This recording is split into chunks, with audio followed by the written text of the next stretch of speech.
merci beaucoup la régie amis téléspectateurs internautes yi ñuy seetaan sur la chaîne de télévision votre chaîne préférée la TMS TV tey ñu am mbégte ak kontaante di leen retrouver ci seen benn édition spéciale liée à l'actualité donc actualité oblige ma ànd ci ak notre confrère de la maison c'est vrai qu'il avait fait le déplacement hier là-bas du côté du tribunal ñëw ak ay information ak ay éléments di jël nuyoo bi di ko teg ci loxo kilifa gi le PDG de la TMS TV Alaaji Thierno Moule Sow mu wasaare ko ci njaboot gi Moustapha nga nuyu ak téléspectateurs yi lay seetaan sur la TMS TV. jërëjëf Aziz ñu ngi lay nuyu di la ziar di am mbégte di ànd ak yow sur la TMS TV di télé bi nga xam ne moo feeñal lépp lu nëbbu làmboog njëriñ di nuyu kilifa gi di le PDG de TMS TV di Alaaji Thierno Moule Sow nekk le roi médecine traditionnelle du monde the king of the king di ko jox wàccuwaayam di ziare madame Sow la reine di ziar Rahman ak Rahim prince 1 ak 2 di leen ñaanal ñu dem ba sut seeni ay waajur di nuyu aussi suñu mbokku internautes yi ak suñu mbokku téléspectateurs yi nga xam ne ñu ngi suivre à travers le monde Abdoul Aziz Diagne.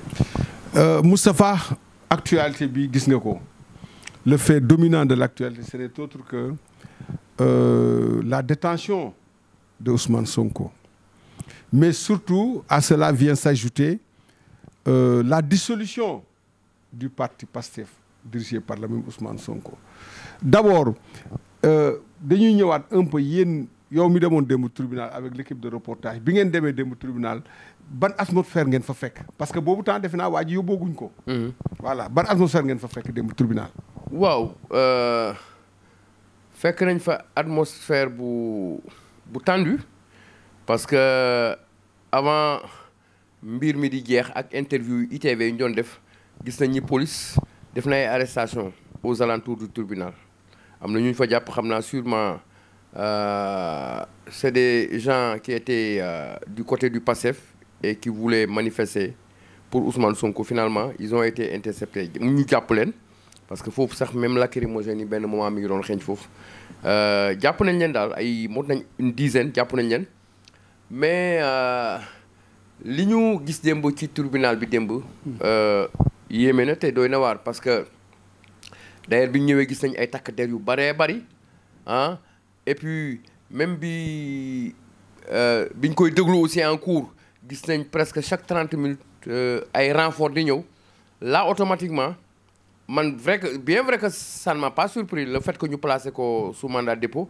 mais bi ñuy gis ñu koy déglu renfort yi di gën a ñëw ñu bari presque ña fa nekkoon ñëpp sentiroon nañ que ni l'étau commençait à se resserrer autour de Ousmane Sonko et finalement loolu moo mujj am mais mu nekk loo xam ne aussi quelque part am na sénégalais yu bare bari aussi ñu ko ñaawlu parce que Ousmane Sonko tout le monde sait que c'est un jeune qui a de l'avenir am discours boo xam ne day dugg ci xolu jeunes yi c'est vrai que nit koo gis am nga ay défauts am nga ay qualités mais je pense que aussi dossier bi yàgg boo xam ni depuis 2021 yàgg na am na léegi 2 ans 3 ans li ci laxasu dafa bari surtout politique bi daf ci laxasu bu baax a baax waaw politique bi moom daf ci laxasu bu baax a baax et que pour man am na sax ñoo xam ni tey titré nañ que Macky Sall rêve am réalisé na ko moo nekkoon tey mu dugal Ousmane Sonko en prison bon commentaire boobu du ma ci sori parce que je n'ai fait que relater les propos des organes qui ont titré ça organes yi nga xam ne ñoom ñoo bind loolu mais lu triste la parce que Ousmane Sonko aussi quoi qu'on puisse dire population bi amoon nañ yaakaar bu mag a mag ci moom pour mu ñëw aussi changer le Sénégal génne goutte bi ci Sénégal parce que Sonko aussi li gën a difficile ci politiciens yi mooy ngay wax discours boo xam ni day jàll day dugg ci xolu Sénégalais yi. Vraiment Moussa Ba ñu taxaw ci discours bi. c'est-à-dire que bon les gens mais ñi ko téye dañ koy reprocher un discours incendiaire. maanaam di appeler à la violence des choses comme ça. léegi yow di appeler même à l'insurrection. léegi yow comment tu vois le discours le contenu du discours de Ousmane Sonko. bon man je vois que le contenu du discours de Ousmane Sonko aussi bu ñu waxantee dëgg rek. am na ci côté bu positif am na ci côté bu négatif. waaw te boo xoolee aussi y a eu beaucoup de failles ci Ousmane Sonko même autour de lui.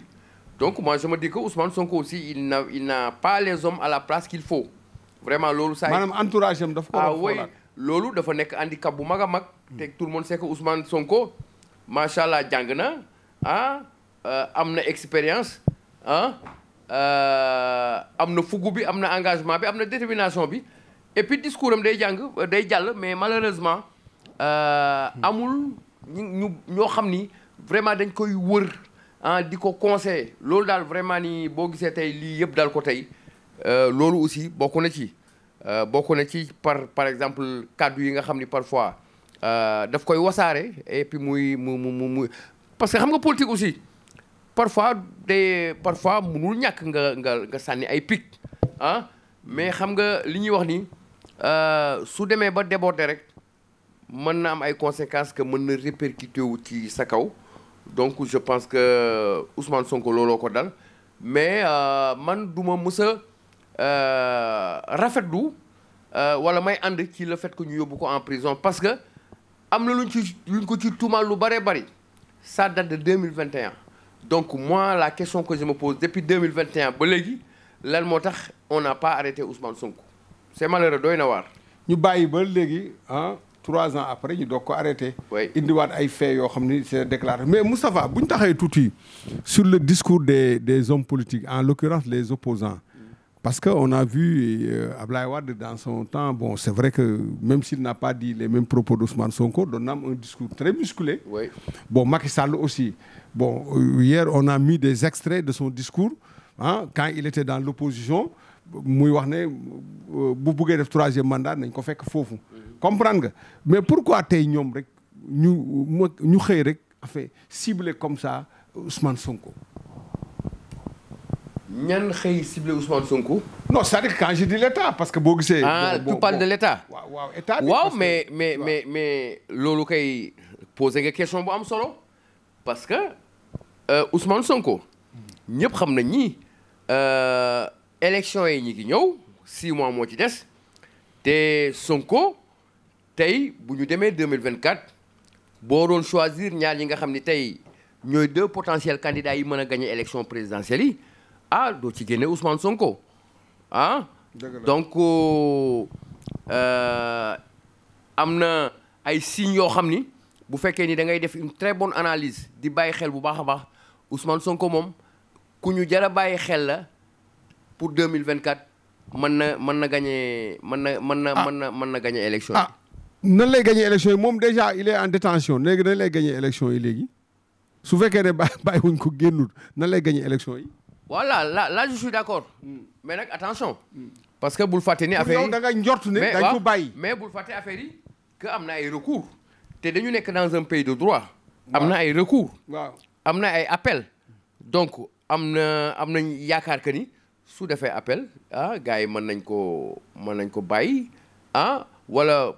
bu ñu demee ba quelques semaines aussi il a de bons avocats mën nañ demander au juge la liberté provisoire teg ko ci ay argument parce que juge yi ñoom it dañu xarañ macha allah mais Moustapha boo xoolee y a eu 2 condamnations bu njëkk bi ak Mame Mbaye Niang et pourtant les mêmes avocats étaient là ensuite il y a eu l'affaire Adji Sarr les mêmes avocats étaient là tey est-ce que yaakaar nga tey avocats yi tey mën nañu wax tey parce que dafa mel ni tey état bi daf ko doon ut yàgg na daf ko doon ut absolument parce que ñëpp ñëwoon nañ tant que teewuñ Ousmane Sonko ñoom objectif bi atteindre uñ ko comprendre nga oui d'après analystes yi politique yëpp loolu lañ doon wax léegi nag tey avocats yi ko doon jàppale moom Ousmane depuis Mbaye Niang ñu ngi fi depuis affaire am Adji Sarr ñu ngi fi mais est-ce que yaakaar nga ces mêmes avocats tey mën nañ fexe tey ba Ousmane Sonko tey ñu génne ko foofu tey indiwaat ko sur la scène politique ba mun a dem briguer élection yi ñëw. waaw bu fekkee ni dañu wax ni dañu nekk dans un pays de droit je pense que avocats yi fa mu ne. war nañ ko mën a plaider ba génne ko. plaider bi mooy ñu fexe ba mu am liberté provisoire maa ngi lay wax ju am importance su fekkee ni nag nekkuñu dans un pays de droit xamal ni Ousmane Sonko moom dana fa yàgg ba pare ñu jugé ko lu mu gàtt daañu ko tëj 10 ans 20 ans jëm kaw. parce que boo xoolee chef d'inculpation yi ñu koy tuumaal. moo bari garaaw na garaaw kenn mënul wax ni moom moo ko def de mais ay tuuma la tuuma nag jusqu'à preuve du contraire kenn mënul wax ni yow la mais bés bu ñu ko dëggalee dañ ko ci teg ay daan yoo xam ni non da ngay yéemu ci yàlla. waaw mais Moustapha tey Ousmane Sonko en prison tey on est à 6 mois des élections tey. Est-ce que tey au sein de l'opposition parce que quand on dit l'opposition Ousmane Sonko mooy l'opposant le plus représentatif. oui ça moom nañ ko concédé. tout à fait. alors tey bu fekkee ne Ousmane Sonko il est en prison tey est-ce que tey opposition bi war nañ mun a am benn alternative boo xam ne ni tey au moins même su fekkee ne il n'a pas la même carrure ou bien le même aura que Ousmane Sonko au moins lui mën na porter quand même les espoirs de l'opposition tout entière tey nekk un adversaire pour le pouvoir. Est-ce que loolu mën a nekk tey opposition. ñu am un candidat boo xam ne ni war na mun a quand même incarner l'opposition à la dimension de Ousmane Sonko. en dehors de Ousmane Sonko ak ni ñu ko arrêté nii. waaw mais bien sûr parce que affaire bi defe naa ni le monde a tellement évolué le Sénégal a tellement évolué affaire bi léegi nekkatul ci question candidat wala question leader. nekkatul ci question candidat wala question leader affaire bi léegi ci population bi la ci bopp yi la ci xel yi la. waaw mais ak nit ki aussi. waaw mais li ci yaakaar ne yow mën nga li ci ëpp ak gën ci am solo nit ñi xàmme nañ. ràññee nañ te dañu ràññee c'est important. gis nga fi mu ne nii même Sonko bu fekkee ni du présenté wu jàppal ni Pastef. ñoom ils vont donner des consignes dinañ joxe consigne à quelqu'un. loolu moom c'est évident comme par exemple dans l'opposition. xam nga dañu dem di joxe consigne. pour ñu jàppale quelqu'un du pouvoir. mais au sein de l'opposition maintenant ce qui se réclame de l'opposition authentique tey kan nga yaakaar tey mën na porter tey le combat de Ousmane Sonko. l'opposition authentique. waaw. bon foofu kenn moo fa tane et puis moo fa ëpp crédibilité. kan muy Khalifa Ababacar Sall. xam nga kooku bu ñuy wax c'est un homme d'État. il a cheminé avec Senghor il a cheminé avec Abdou Diouf. donc il connaît l'État il est serein il est très posé moom Khalifa Sall. te am na chance malgré même bu Sonko bokkoon. Macky Sall bokk Khalifa Sall ak ni ñu ko réhabilité nii. il a la chance pour gagner les élections en 2024. waaw mais nag Moustapha les sympathisants de Sonko. ñoom dañu rejeter Khalifa Sall parce que déjà gis nga scission bi nga xam ne am na ci Yewwi Askan Wi déjà Khalifa dem na ci meeting F24 gars yi il a été hué comprendre nga te loolu ñu ko def mooy partisan Sonko yi donc Sonko dafa reprocher ne Khalifa Sall daf ko trahir parce que porté wul combat bi dafa dem pour négocier ji moom pour ñu réhabiliter ko pour mu mën a bokk ci élection yi donc est-ce que yaakaar nga tey les mêmes partisans de Sonko tey dañuy dem tey di voter Khalifa Sall. laaj nga laaj bu am solo. surtout que sax. le poulain à Khalifa Sall muy Barthélémy Diaz dafa am bis bi ak Ousmane Sonko. donc foofu aussi problème bu mag taxaw na ma jàpp ni élection yi di ñëw nii danañ am un président qui va sortir du néant danañ am président boo xam ni kenn du foogoon ni dinañ dem ba am président bu mel noonu je te donne par exemple l'exemple de Déthié Fall. xam nga depuis lors moom mooy piloter la coalition Yewwi Askan Wi. te Déthié il est candidat. te il a la chance de gagner les élections présidentielles. léegi imaginez su amee soutien waa Pastef am soutien aussi population bi mais facilement il gagne les élections. loolu scénario boobu il faut ñu bàyyi ci xel. donc kon daal yow da nga bëgg wax ne même si Sonko ne sera pas candidat. oui. les partisans de Sonko ils seront les faiseurs de roi. absolument daañu mobiliser. daañu ànd ak équipe bi gunge ko.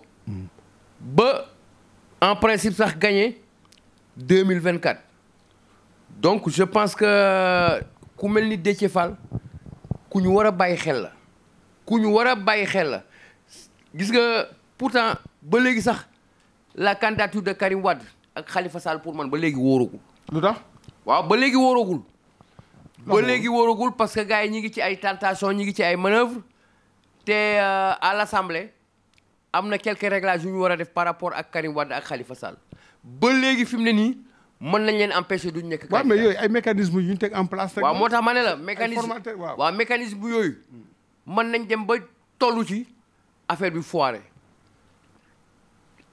tant que ñoom mécanisme yooyu teguñ ko ba mu régler li muy régler nañu. bon léegi ñu ñëw ci beneen fait boo xam ne am na démb. muy la dissolution du parti PASTEF. Est-ce que loolu c'était le moment de dissoudre le parti Moustapha. Parce que déjà waa ji condamné guñ ko jugé guñ ko. pourquoi léegi ñoom moi je me dis que. est-ce qu'ils ne sont pas allés très vite en besogne. waaw dama ne moo tax ma ne la dama jàpp que ni Sénégal dañu reculer dañu dellu ginnaaw juróom fukki at ci ginnaaw wala juróom benn fukki at ci ginnaaw mais dëgg la. maanaam dañu delluwaat avant indépendance xam nga fii boo xoolee benn parti politique lañ fi mës a dissoudre muy PAI bu Mahmoud Diop n'est-ce pas. kooku c'était entre 1960 et 1961. xoolal mu nekkoon le PAI clandestin. waaw parce que bi Mamadou Dia di dissoudre PAI boobu dafa amoon ay dóorante ay jaase ay fetal yu xeexoo yu métti à Saint-Louis. mais imaginez depuis 1961. ba tey ñu dugaat ci gàmmu mel noonu kon nga xam ni quelque part dañu delluwaat ginnaaw ca 1961 wala 1960. moo tax moi je me dis que tas bi ñu tas parti Pastef communiqué bi ñu génnee pour le moment pour man amul sens parce que comme Sonko. dañ ko placé sous mandat de dépôt. te justice bi ba léegi prononcé gul ci yenn détails yi yow ni ñu ko waxee dossier bi jeexagul parce que c'est sûr que il y aura des appels. n'est-ce pas léegi xaaruñu ba dossier yooyu jeex ñu xëy démb rek jour bi nga xam ne ci la ñu war a placer Sonko sous mandat de dépôt génne communiqué pour dissoudre nañ Pastef. waaw mu mel ni lu ñuy wax ci tubaab loo xam ne c'était prémédité. Voilà. La préméditation est un acte bien préparé pour faire mal à quelqu'un. waaw c'est-à-dire que man dama jàpp ne l'État est allé très vite en besogne, le ministère de l'Intérieur parce que tey soo ne dissoudre naa Pastef mais tous ces gens-là qui gravitent autour de Pastef, autour de l'idéal de Sonko, de la philosophie de Sonko, de la philosophie du Pastef, est-ce que tey ñooñu mën nga leen éliminer politiquement? Non. Parce que tey Moustapha on est citoyen. bu la neexee léegi nga dem déposer suba am reconnaissance. créer parti politique. Tout à fait. Est-ce que ces gens-là ne peuvent pas se retrouver dans un autre parti? Est-ce que loolu mënul nekk? waaw mën na. parce que on a vu à l'époque ay leaders d'opposition amuñu woon parti Idriss Seck ba mu fi bëgg a dem élection ñëw na réew mi ñu ne ko doo fi am réew mi mais dafa dem ab Talla Sylla dem ci élection est-ce que waa Pastef mënuñu def loolu Moustapha. est-ce que mënuñu def lan. maanaam est-ce que mënuñu dem retrouver wu sous un autre parti politique ou bien dem récépissé beneen parti di ci évoluer. waaw mais loolu il peut bien le faire ah mën nañ surtout que ñoom boo xoolee sax pratiquement information yi ma am élection yi ñu jot a participer yëpp participer wuñ ci turu Pastef ah. ci yeneen ay bannières lañ doon participer. waaw donc je pense que ba léegi mën nañ dem abu récépissé mën nañ dem ci turu beneen parti mais man sama inquiétude mooy les présidents des conseils départementaux ou bien les maires. yi nga xam ne dañ leen faloon à cause de Pastef. loolu mooy sama inquiétude loolu nag il va falloir ñu gëstu ci bu baax a baax. laaj aussi ñi nga xam ne seen xam-xam dafa màcc ci wàllum droit est-ce que les maires est-ce que du ñuy ñàkk seen poste ñu envoyé leen ay délégations spéciales surtout que le PASTEF n'existe plus moi je sais pas. waaw mais attends c'est-à-dire que là aussi bon c'est vrai que nous ne sommes pas des juristes nous ne sommes pas des professionnels de droit mais waruñu mun a perdre seen mandat xam nga lu tax parce que ils ont été élus sous la bannière d'une coalition Yewwi Askan Wi.